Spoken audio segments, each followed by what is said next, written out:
morning, my near and dear students of class 9th. Chapter 8 motion का lecture number 11। मैं पंकज कुमार आप सबके इस प्यारे से चैनल का पंकज कुमार पर लेकर के आ गया हूं। लेक्चर नंबर 11 में हम लोग करने जा रहे हैं एनसीईआरटी एग्जाम्पल्स के क्वेश्चंस। टिल लेक्चर नंबर 10 मैंने सारे एक्सप्लेनेशंस फुल डिटेल्स में एक्सप्लेन कर दिए हैं। अगर आप लोगों ने नहीं देखा है अभी तक तो पहले उनको देख लीजिए, समझ लीजिए और उसके बाद फिर इन क्वेश्चंस को बनाना शुरू कीजिए। एग्जांपल्स हैं, आप लोग बोलोगे सर इसके तो सॉल्यूशंस ऑलरेडी अवेलेबल हैं, क्यों कर रहे हैं आप? देखो, ऐसा कोई क्वेश्चन नहीं है जिसका सॉल्यूशन अवेलेबल नहीं है। Every problem has a solution, her problem का सॉल्यूशन है। इवन चाबी भी पहले बनता है, ताला बाद में बनता है। ठीक है, पहले चाबी बन जाता है, सॉल्यूशन पहले रेडी हो जाता है। हर प्रॉब्लम का सॉल्यूशन है। इस एग्जांपल्स के भी सॉल्यूशंस हैं। सॉल्यूशंस होना ही इंपॉर्टेंट नहीं है। जो क्वेश्चंस दिए हुए, जो सिचुएशंस दिए हुए हैं, उसको क्या कहते हैं समझना, उससे भी ज्यादा इंपॉर्टेंस है। अपने आप को वहां रख पाना, अपने आप को वहां फील कर पाना, उन टॉपिक्स के लिए अटैचमेंट लेकर के आ पाना, ये बहुत ही ज्यादा इंपॉर्टेंट चीज है और इस पे हमको बहुत ज्यादा ध्यान देने की जरूरत है। अगर हम ऐसा करते हैं तब जाकर के बहुत आसानी से फिजिक्स के न्यूमेरिकल्स बना पाएंगे। फिजिक्स में न्यूमेरिकल्स का बहुत हल्ला रहता है, एकदम से मतलब न्यूमेरिकल बनाना है। हाँ, बिल्कुल बनाना है, जरूरी भी है। फिजिक्स साइंस का एक टफेस्ट पार्ट हो सकता है, one of the toughest part होता है फिजिक्स। ठीक है, बिल्कुल बनाना है, लेकिन पहले हमको अपने सारे कंसेप्ट क्लियर करने हैं, सारे डेफिनेशंस क्लियर करने हैं। ठीक है, एक कॉमा भी अगर वहां पे आ रहा है डेफिनेशन में तो उसको समझना है कि क्यों आ रहा है, या वहां से हट रहा है तो क्यों हट रहा है, ऐसा आखिर वहां ऐसा क्या हो जा रहा है। ठीक है, जब तक इसको आप फील नहीं कर पाओगे, अंदर से इंटरनल फीलिंग आएगा, हाँ ऐसा होता है, धीरे धीरे आना शुरू होता है, खुद इंटरनल होने लगता है धीरे धीरे वो। ठीक है, तभी जाकर के आप लोग न्यूमेरिकल्स बना पाएंगे। पहले मैं एग्जांपल से इसलिए स्टार्ट कर रहा हूँ, एक और रीजन है कि ये ऑलरेडी आपके पास एनसीईआरटी बुक में इसके सॉल्यूशंस अवेलेबल होंगे। थोड़ा सा आपको आइडिया मिलेगा कि किस तरह से बनाया जाता है। उस सिचुएशन पे खुद को रख के देखना है और फिर आगे धीरे धीरे हमको प्रैक्टिस करेंगे तो हमारा काम आसान होता जाएगा। इसके बाद इंटेक्स्ट क्वेश्चन एक्सप्लेन करेंगे, then NCERT exercise. Okay, let's start today's class. An object travels 16 metre in 4 second. हमारा पहला एग्जांपल है, आप लोग बुक में भी देख सकते हो। An object travels 16 metre in 4 second and then another 16 metre in 2 second. What is the average speed of the object? किसी ऑब्जेक्ट के बारे में बता रहा है कि पहले 4 सेकंड में वो 16 मीटर गया। ओके, पहले 4 सेकंड में वो 16 मीटर गया और दूसरे 4 सेकंड में फिर से क्या किया, वो 16 मीटर गया। ठीक है, दो केसेस हैं। अब हमको एवरेज स्पीड निकालना है, तो सबसे पहले हमको ये देखना है कि एवरेज स्पीड का फॉर्मूला क्या होता है। ठीक है, एवरेज स्पीड का फॉर्मूला होता है total displacement covered by total time taken. तो टोटल डिस्प्लेसमेंट हमारे पास है ही 16 मीटर, दो केस है। टोटल डिस्प्लेसमेंट निकाल लेंगे या टोटल डिस्टेंस निकाल लेंगे और 4 second 2 second total time taken निकाल लेंगे। तो हमारा यहाँ पे सॉल्यूशन बनाना शुरू करते हैं। देखो, पहला केस दिया हुआ है distance covered by the way S1 ले लेता हूं मैं, S1 is equal to 16 metre. Okay, second case दिया हुआ है S2 is equal to again 16 metre. Okay, T1 time दिया हुआ है पहले केस के लिए 4 मीटर और दूसरे केस के लिए T2 दिया हुआ है 2 सेकंड। एनसीईआरटी की किसी पुरानी बुक में ना ये टाइम को भी 4 सेकंड ले लिया दोनों ही केस में। तो कंफ्यूज मत होना, नंबर तो नंबर है, 4 + 2 6 कर लो या 4 + 4 8 कर लो। किसी बुक में 4 और 2 दिया हुआ है, किसी बुक में, पुराने बुक में 4 और 4 दिया हुआ था। तो जो भी दिया हुआ है आप समझ लो, उसके बाद फिर अपने हिसाब से बना लेना। ओके, इसके बाद अब हमको एवरेज स्पीड निकालना है। एवरेज स्पीड फॉर्मूला होता है टोटल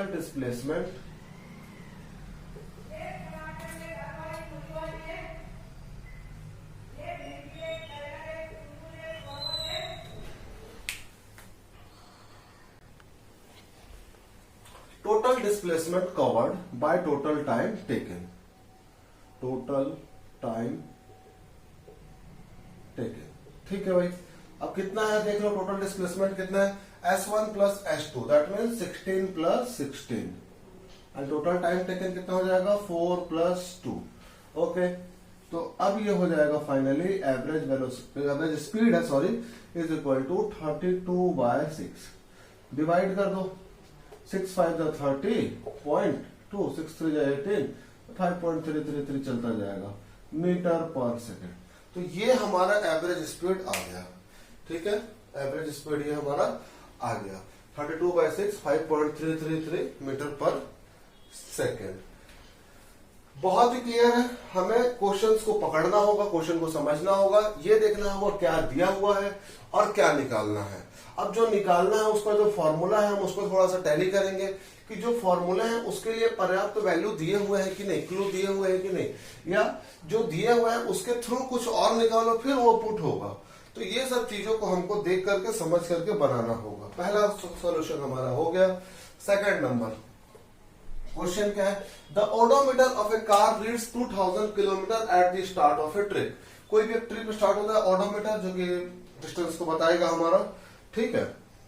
तो जैसे कि हम लोग बाइक या कार में देखते हैं ऑलरेडी डिस्टेंस कवर रहता है, वहां पे लिखा हुआ रहता है 4000 2000 वटेवर। यहाँ पे केस दिया हुआ है कि एक कार जब स्टार्ट होती है तो उसमें जो मीटर लिखा हुआ है, देखना प्रैक्टिकली सब जगह कार या बाइक में देख सकते हो, नीचे में लिखा रहता है, ठीक है, कि 2000 किलोमीटर ऑलरेडी है।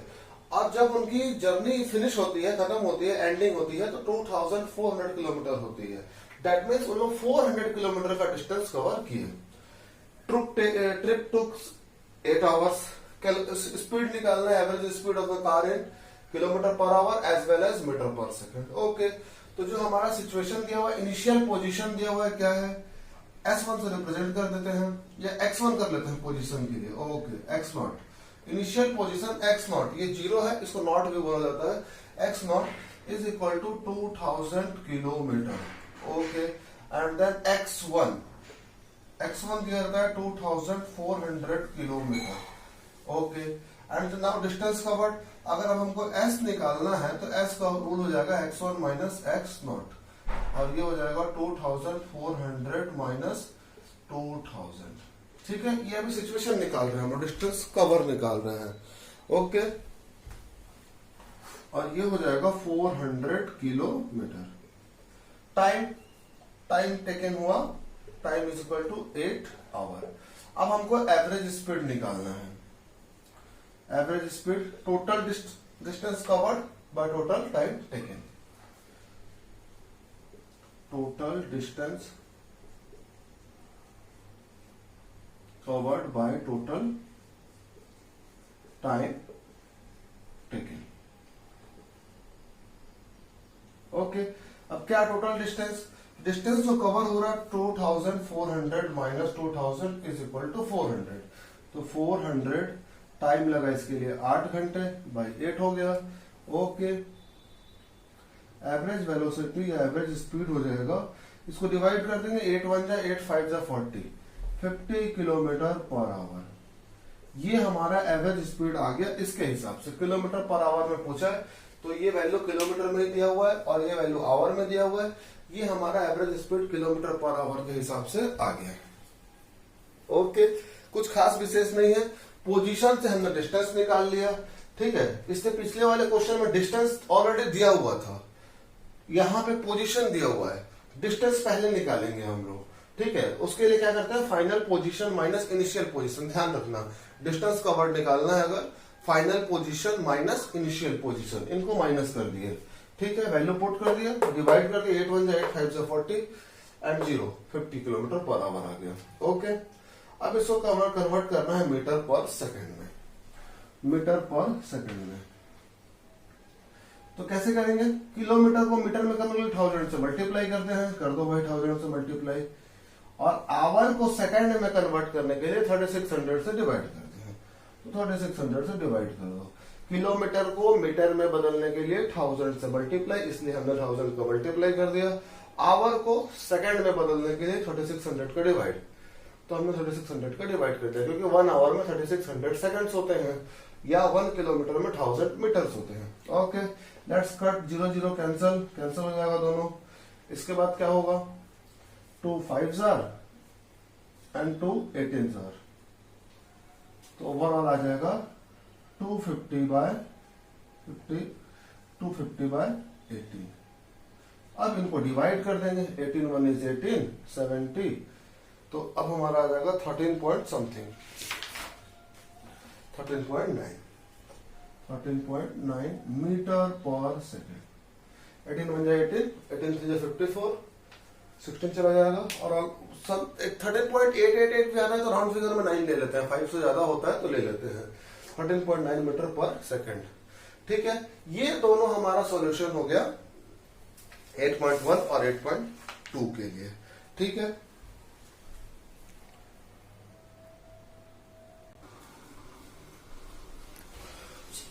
सो माय डियर स्टूडेंट्स, ये दो एग्जांपल्स मैंने समझाए हैं इस वीडियो में, और न्यूमेरिकल्स कैसे बनाते हैं इसका थोड़ा सा मैं हिंट कर दे रहा हूँ, आइडिया कर दे रहा हूँ। इसके बाद जो 6 क्वेश्चंस और एग्जांपल्स के बचेंगे वो अपने मैं नेक्स्ट लेक्चर में लेकर के आऊंगा। ठीक है, सबसे पहले देखो आप लोगों को क्या करना है कि जो फर्स्ट फोकस है वो आपका कंसेप्ट और डेफिनेशन पे होना चाहिए। ठीक है, आपका पहला फोकस क्या है? कंसेप्ट और डेफिनेशन।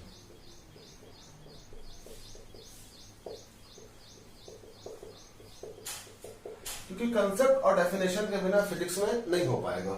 एक सॉल्यूशन या एक प्रॉब्लम को बना देना ही न्यूमेरिकल बना देने वाली बात नहीं हो जाती है। उस टॉपिक से रिलेटेड उसको सेंटर मान करके उससे रिलेटेड जितने टाइप के सवाल हैं जो आपके सिलेबस में है फिलहाल, जितने टाइप के केसेस हैं वो सारे बनने चाहिए। ना बने शुरुआत में कोई बात नहीं, फिनिश नहीं हो पाता है, हम सोच पाए उस डायरेक्शन पे, इस पे फोकस करना है। ठीक है, आपको जो गिवन दिया हुआ है, हमारे लिए क्लू दिया हुआ है, उसको लिखने का कोशिश करें। क्या क्या दिया हुआ है, डिस्टेंस कवर्ड दिया है, टाइम टेकन दिया हुआ है, वेलोसिटी दिया हुआ है, एक्सीलरेशन दिया हुआ है, जो भी दिया हुआ है उसको लिखने की कोशिश करें। उसके बाद क्या निकालना है उसके लिए फॉर्मूला लिखें कि हाँ ये हमारा फॉर्मूला है, ये निकालना है। ओके, अब उसमें जो वैल्यूज पुट करने हैं क्या उसके लिए सुटेबल वैल्यू दिया हुआ है या उसको भी निकालना पड़ेगा, तो वो किसी और चीज दिया होगा उसके लिए। तो कहीं ना कहीं से क्लू कुछ ना कुछ दिया ही रहेगा, उससे हम धीरे धीरे उसकी तरफ बढ़ेंगे तो बनता जाएगा। ओके, हड़बड़ाने से नहीं होगा, हमें उस डायरेक्शन पे पहले सबसे पहले हमें कंसेप्ट एंड डेफिनेशन पे फोकस करना होगा। उसके बाद हमारी थिंकिंग एबिलिटी को थोड़ा सा इंप्रूव करना होगा कि क्या निकालना है, क्या वैल्यू दिया हुआ है, किस फॉर्मूले से निकलेगा वहां सोचना होगा। ठीक है, और फॉर्मूला एकदम परफेक्टली ध्यान में होने चाहिए, तभी जाकर के हम लोग बना पाएंगे। इसके बाद फिर हमारा जो बाकी सब चीज बच जाता है वो प्रैक्टिस, डेडिकेशन, जो ज्ञान की बातें हैं ये सब चीजें हैं। प्रैक्टिस हो गया, डेडिकेशन हो गया। ठीक है, अगेन एंड अगेन ट्राई करते रहो, फोकस करते रहो, जरूर बनेगा। तो आज के लेक्चर में फिलहाल इतना ही। ठीक है, और इसके बाद जो नेक्स्ट लेक्चर आएगी, लेक्चर नंबर 12, उसमें नेक्स्ट 6 एग्जांपल्स मैं फिनिश करूंगा। आज के लिए इतना ही, तब तक के लिए घर में आप लोग पढ़ते रहे, बढ़ते रहे। गुड बाय, थैंक यू, जय हिंद।